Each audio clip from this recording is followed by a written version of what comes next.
Hello YouTubers, it's the Legend of Jack here, and boy oh boy do I have a sexy show for you today. So as I promised, I would bring you my subscribers gameplay, and that is what I have for you here today. Right off at the beginning, you're going to see some sexy quick-scoping gameplay by a gamer that goes by the gamer tag of Slinkyyyy, also known as zDeFiNiTy. So I would really appreciate it, and I'm sure he would really appreciate it if you could leave a comment and a rating based on this first little sexy clip here in the beginning. And that would be really nice of you guys. Because I'm sure when I host your gameplay, you're going to want to know what other people think about it too.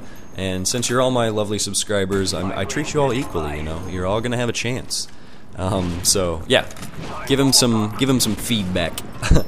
The overall full-length featured gameplay today is done by a subscriber and a gamer that goes by the gamer tag of RICAN, as in Puerto Rican. And he has some really nice gameplay. It's Spaz rush gameplay, domination. Really nice, really aggressive. He's not really objective-based in the game, but he has a team that's really effective in that regards, really helping him out. So he just is kind of cleaning up the skedaddlers. The randoms in between all the dom points, you know? And I think he does a really good job at being effective at doing that. So also, leave a comment and a rating based off of this subscriber's gameplay. I got great feedback, by the way, on my video that I put up yesterday.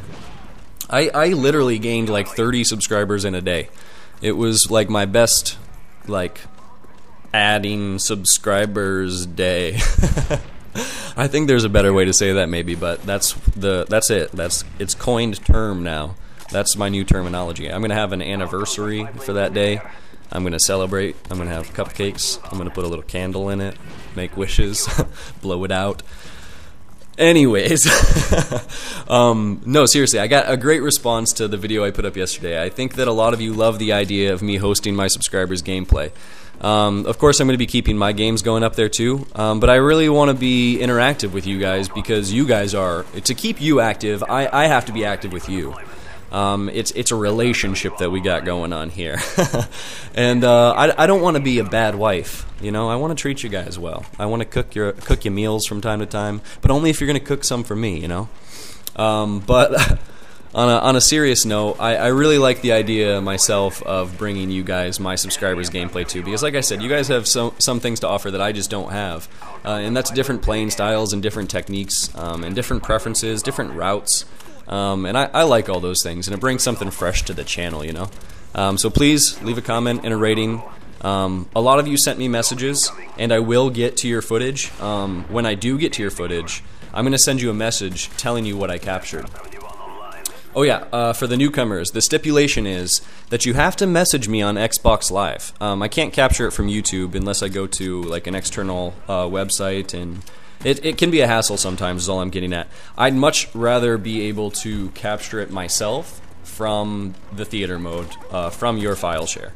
So if you just send me a message to Legend of Jack on Xbox Live saying, this is the game, this is the score, this is why it's badass, because I'm a badass, go check it out. You tell me the title or the slot that it's in, and I go look at it, and I tell you if you're right to think that you're a badass, and I tell you which one I captured. Now, some of you are also badass at being super defensive, and I don't mean anything bad by that. You don't have to be as aggressive as, say, as like RICAN here. Being defensive is great too, but I just can't put up a game where you're so defensive that you're kind of in the same spot on the map the whole time.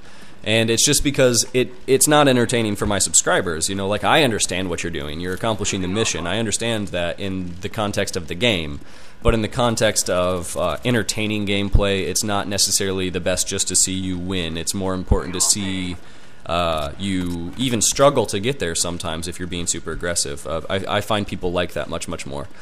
So yeah, moving on. Battlefield 3 Beta. I got this little email today that I thought was funny. I know some of you will probably have it too, but I just wanted to shout this out. They gave a little bit, like, they gave some highlights during the beta, like some statistics, you know. So it says 1.5 billion kills were registered.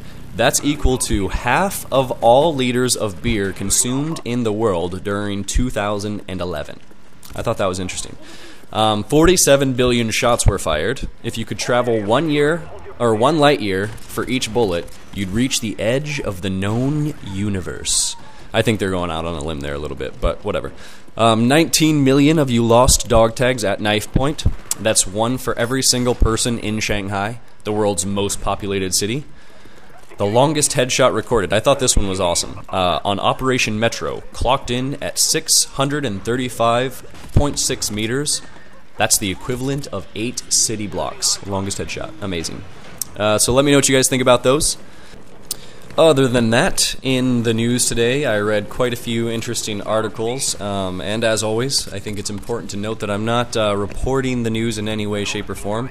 This is stuff that's already been reported and is already out there, but articles that I find interesting or that I think others will find interesting or something that I think that we can all talk about and have open discussion on. So the obvious, I guess, is Colonel Muammar Gaddafi was reported dead. The dictator of Libya, the colonel leader. He was an extreme dictator, and people were really mad at him recently for shooting protesters and using guns to secure his power. With the revolutionary uprising that's going on all across the world, it's not a surprise to me that it happened. It does mark a very interesting point in Libya's history, as this point now in modern times seems to be a very interesting time for all of us. But I would really like to know what you guys think about this. I know it's easy to feel like it's far away from us, but if you're from the States, people in the States long believed that Colonel Muammar Gaddafi was, a person who stood in their way in some regards, a person who stood against what they stood for. So it's not far from your country's morals or ethics in any way. If you're coming from Canada, I know as a proud people upholding Amnesty International law, you're going to be curious about the way he died, and did he die under extreme conditions? Was he executed? What was NATO's role in that? All these things. So, I mean, it is kind of close to us. It is something that we should all look at, and it is something that we should probably talk about and discuss, and feel free to talk about and discuss. So let me know what you guys think about what's going on in that regards and in the world today. That would be really, really cool of you. In the science news, something I found interesting was a direct image of the youngest exoplanet yet discovered was captured. Astronomers in Hawaii have directly imaged a newly formed planet growing from the gas and dust of a sun-like star. The star, with the name, it's a category name, LKCA15, is just slightly smaller than our sun, but much, much younger. Around 2 million years old is its guesstimated age. So yeah, I did want to know what you guys think about that. In today's world, we're finding more and more exoplanets all the time, and to me it's really interesting because I'm still growing up, but when I was first growing up, it was usually like, no, you are the only life that exists, don't worry about anything else, there are no UFOs, no aliens. But now it's like we're getting to this point where it's almost like a common knowledge that life is flourishing and teeming everywhere in the universe, or most likely is anyways. And I don't know, I find it interesting that we're finding exoplanets in the what's called the Goldilocks zone. It's the habitable zone, the spot that isn't too cold or too hot. It's not Venus, it's not Mars, it's just right. So I don't know, I think it's very interesting because I know as we're reaching 7 billion people pretty soon is what we're about to reach, 7 billion. We're going to start really wanting to pay attention to outside resources outside of our planet, and we're going to start paying attention to colonizing other planets. And I know that it seems like science fiction sometimes, but if we get to the point where we can sustain ourselves and we just keep growing and keep flourishing, it's inevitable. So I'd love to hear what you guys think about that. In any direction, good or bad, it doesn't even matter. As always, please give a comment, a rating, and a like if you really like it. A favorite would be really nice. There's going to be a link to my last video right here, and there's going to be a link to my future video whenever it is done somewhere right around here. As always, I'm Legend of Jack, and I am out of here. Peace.